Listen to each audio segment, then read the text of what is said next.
Ele disse: no entanto, que mal fez ele?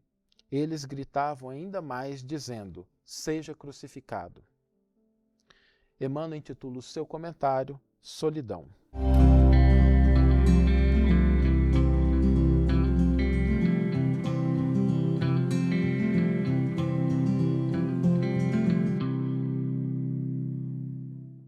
Olá, meus amigos, olá, minhas amigas, sejam todos muito bem-vindos. Nós estamos começando mais uma reflexão com Emmanuel e hoje nós vamos tratar de um tema que às vezes confunde um pouco as pessoas porque elas veem como um problema e em muitas circunstâncias é somente o efeito de decisões adequadas, de um caminho que a gente se propõe a seguir. Estamos falando da solidão. Às vezes a gente tem esse sentimento de solidão, da gente não conseguir se encaixar dentro de um determinado grupo social, dentro de um determinado contexto. A gente se sente isolado, a gente se sente assim meio excluído. E muitas vezes a gente anseia por fazer parte de um grupo, estar junto com as pessoas. Nada de errado com isso. A gente deve sempre se lembrar que nem sempre você está fazendo parte de um grupo, daquilo que muitas pessoas fazem, significa que você está construindo algo de positivo. Aliás, a própria psicologia já estudou à exaustão um fenômeno que tem um nome feio, mas é como normalmente se chama, que é o efeito manada. Então a pessoa começa a fazer uma coisa e outras pessoas começam a fazer a mesma coisa e de repente cria-se ali uma tribo, algum conjunto de pessoas que têm o mesmo comportamento e as pessoas estão juntas ali. Às vezes isso é muito positivo, isso confere um caráter de conexão social. Às vezes isso pode ser inclusive muito negativo, dependendo dos princípios, dos valores. Mas a verdade é que existe esse efeito das pessoas se comportarem como os outros e aí, por conta disso, fazerem parte de um grupo, de um determinado contexto envolvendo mais pessoas e aí elas se afastam da solidão. Mas nós devemos nos lembrar que sempre que nós nos propomos a avançar, a progredir, a crescer, é natural que a gente comece a experimentar um pouco de afastamento, um pouco de solidão. Porque se a gente começa a melhorar um pouquinho o nosso padrão de pensamento, se a gente quer estudar alguma coisa, se a gente quer aprender, é natural que às vezes a gente se afaste daquelas pessoas que estavam acostumadas com outro tipo de comportamento da gente. Vamos imaginar, por exemplo, que você decida agora se filiar a uma congregação religiosa, não importa se uma comunidade católica, evangélica, protestante, espiritista ou afrodescendente, alguma religião afrodescendente, budismo, islamismo, judaísmo, não importa. Fala assim, não, eu vou levar isso mais a sério agora e vou reservar as minhas sextas-feiras para poder me dedicar ao estudo, à oração, ir ao culto. O que vai acontecer com aqueles amigos que às vezes do trabalho, do happy hour, você não vai estar presente e eles não vão te acompanhar naquele caminho que você escolheu.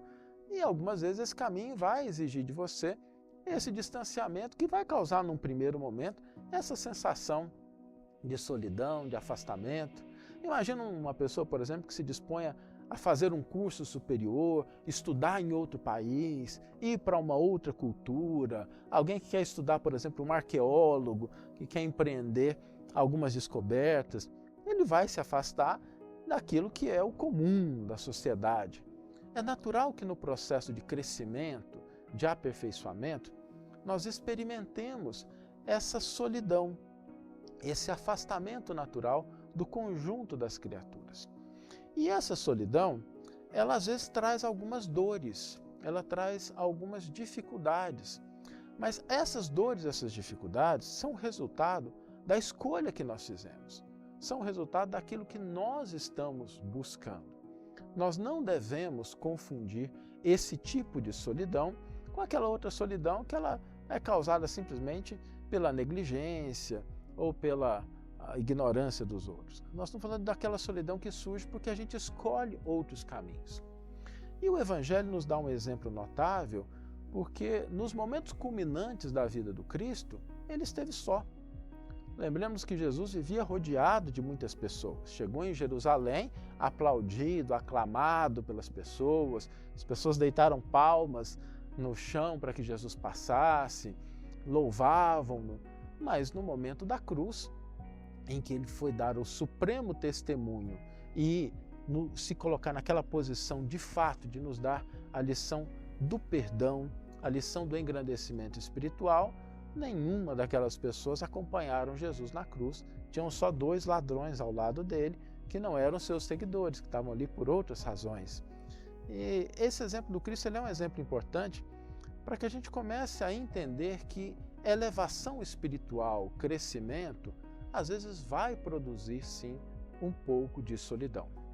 Nesse processo existe um risco da gente começar a crescer, começar a buscar, e quando a gente sentir essa solidão, a gente começar a fazer aquela contabilidade do que nós fizemos para as outras pessoas.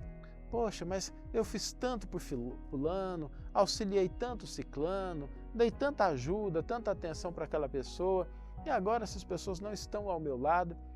Isso é um risco muito grande, porque quando nós começamos a relacionar, enumerar o bem que nós fizemos no passado, nós aplicamos o tempo presente nessa contabilização e deixamos de caminhar na direção daquilo que nós queremos. Por isso, quando a gente sente esse momento de solidão, é muito arriscado quando esse pensamento vem na nossa cabeça, pensamento de cobrar do outro o que nós fizemos por ele, de se lamentar porque a outra pessoa não está nos seguindo, não está nos acompanhando, porque isso vai frear o nosso desenvolvimento. Isso vai frear o nosso crescimento. Se nós nos propomos a seguir, a crescer, devemos entender que esse sentimento de solidão, ele surgirá inevitavelmente como resultado do caminho novo que nós escolhemos. E nós não devemos condenar, nós não devemos julgar, nós não devemos criar expectativas em relação àquelas pessoas que preferiram ficar no ponto em que estavam. E às vezes é uma pessoa da própria família, às vezes é uma pessoa próxima, mas cada um tem o seu tempo, cada um tem o seu momento. Da mesma forma que a gente respeita o tempo do outro, nós não devemos paralisar em relação ao nosso próprio crescimento, ao nosso próprio aperfeiçoamento. Devemos sorrir, respeitar, mas aceitar que muitas vezes o caminho, a estrada do crescimento, é uma estrada que nós vamos trilhar sozinhos. Por isso o sentimento de solidão, que deriva dessas escolhas de crescimento, de aperfeiçoamento, ele é natural e ele não deve nos constranger a voltar buscando, às vezes, aquela companhia que pode ser agradável, que tem seu valor, mas que às vezes nos distancia. Imaginemos alguém que vai subir o Monte Everest. Quem subiu o Monte Everest foram pouquíssimas pessoas, não foram muitas pessoas. E na maioria das vezes estavam ou solitários ou com pouquíssimas pessoas à sua volta. A metáfora serve quando nós pensamos na elevação e no crescimento espiritual.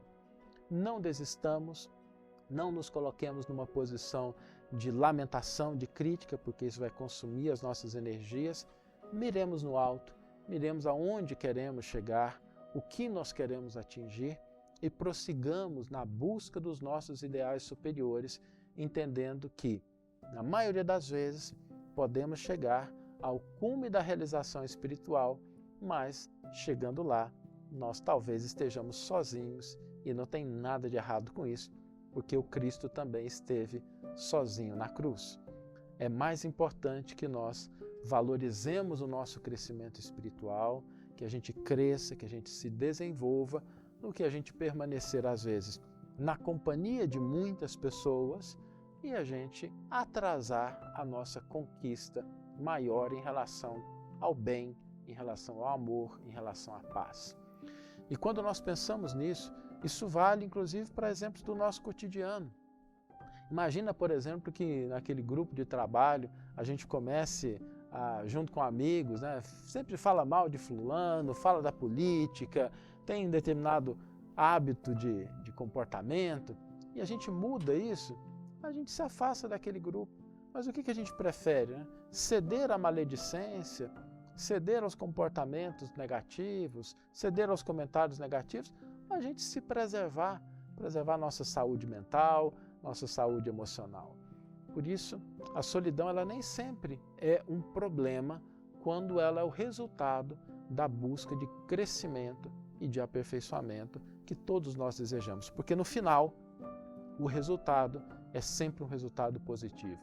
O bem superior, a paz de espírito, a consciência tranquila, os recursos em termos de conhecimento, de valores que nós vamos conquistando, que nós vamos sedimentando no nosso íntimo, valem a jornada que às vezes nós teremos que trilhar solitariamente. Vamos ler agora a íntegra do versículo e do comentário que inspiraram a nossa reflexão de hoje. O versículo está no Evangelho de Mateus, capítulo 27, versículo 23, e nos diz: Ele disse: No entanto, que mal fez ele? Eles gritavam ainda mais, dizendo: Seja crucificado. Emmanuel intitula o seu comentário Solidão. À medida que te elevas monte acima no desempenho do próprio dever, experimentas a solidão dos cismos e incomensurável tristeza te constringe a alma sensível. Onde se encontram os que sorriam contigo no parque primaveril da primeira mocidade? Onde pousam os corações que te buscavam o aconchego nas horas de fantasia? Onde se acolhem quantos te partilhavam o pão e o sonho nas aventuras ridentes do início? Certo, ficaram. Ficaram no vale, voejando em círculo estreito, à maneira das borboletas douradas que se esfacelam ao primeiro contato da menor chama de luz que se lhes descortine à frente. Em torno de ti, a claridade, mas também o silêncio. Dentro de ti, a felicidade de saber, mas igualmente a dor de não seres compreendido. Tua voz grita sem eco e teu anseio se alonga em vão. Entretanto, se realmente sobes, que ouvidos te poderiam escutar a grande distância e que coração faminto de calor do vale se abalançaria a entender de pronto os teus ideais de altura? Choras, indagas e sofres. Contudo, que espécie de renascimento não será doloroso? A ave, para libertar-se, destrói o berço da casca em que se formou, e a semente, para produzir, sofre a dilaceração na cova desconhecida. A solidão com o serviço aos semelhantes gera a grandeza. A rocha que sustenta a planície costuma viver isolada, e o sol que alimenta o mundo inteiro brilha sozinho. Não te canses de aprender a ciência da elevação. Lembra-te do Senhor, que escalou o Calvário de cruz aos ombros feridos. Ninguém o seguiu na morte afrontosa, à exceção de 2 malfeitores constrangidos à punição em obediência à justiça. Recorda-te dele e segue. Não relaciones os bens que já espalhaste.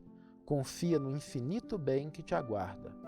Não espere pelos outros na marcha de sacrifício e engrandecimento. E não ouvides que, pelo ministério da redenção que exerceu para todas as criaturas, o divino amigo dos homens não somente viveu, lutou e sofreu sozinho, mas também foi perseguido e crucificado. Uma bela página de Emmanuel, nos ajudando a entender essa ciência da elevação que normalmente vem com esse sentimento de solidão. E o convite, o desafio para a gente hoje é que nós nos proponhamos crescer um pouquinho, a se aperfeiçoar, a mudar algo na nossa vida, mas hoje a gente vai fazer sem esperar o aplauso, o consentimento ou a adesão daqueles que estão à nossa volta.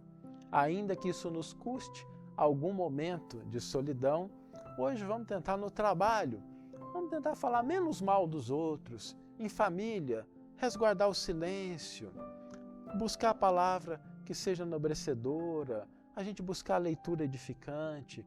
Vamos, no dia de hoje, fazer alguma coisa para que nós nos tornemos hoje um pouquinho melhor do que ontem e sem que a gente espere que as outras pessoas reconheçam, que elas aplaudam ou que elas façam adesão àquilo que a gente está buscando. Vamos fazer pela gente, pelo nosso crescimento. A gente pode hoje se propor a auxiliar alguém, fazer uma visita no hospital, ajudar alguém que está sofrendo na rua. E se a gente tiver que ir sozinho desempenhar essa tarefa, tudo bem, porque faz parte do processo. Hoje o convite, o desafio é para que nós nos proponhamos a sermos melhores, a gente crescer de alguma forma sem esperar que os outros nos sigam nessa empreitada. Que tenhamos todos uma excelente manhã, ou uma excelente tarde, ou uma excelente noite, e que possamos nos encontrar em nosso próximo episódio. Um grande abraço e até lá!